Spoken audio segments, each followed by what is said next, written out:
พี่น้องซุมเจ้าเคยไปเที่ยวงานกาชาดงานจับประจำปีหรืองานอีหยังที่เขาเจ้าเฮ็ดขายของแล้วเป็นเต้นไปบ่เป็นลอกไปนะบัดยามสิเลิกงานเขาเจ้าก็สิปิดร้านไผร้านมันดีเฮาก็ย่างกลับเนาะ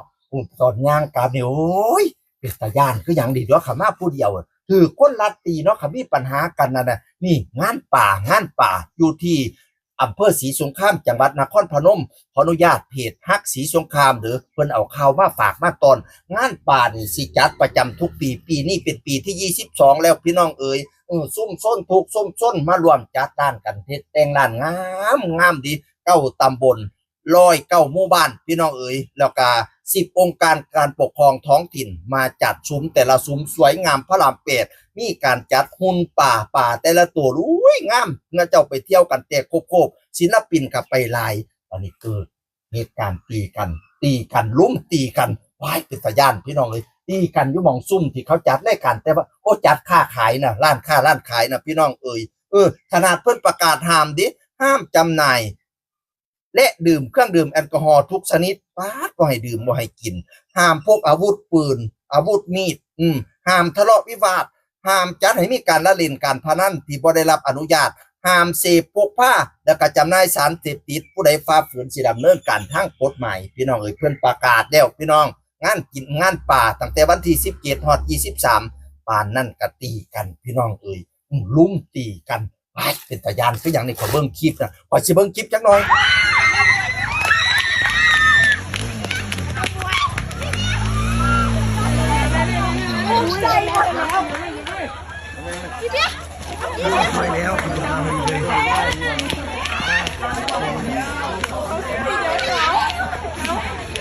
นี่ล่ะพี่น้องเพราะว่าเป็นอุทาหรณ์สอนใจอีกอย่างหนึ่งเด้บัดยามเฮาสิย่างเมียบ้านเมียเฮียนเมียซ่านจังสิเนาะ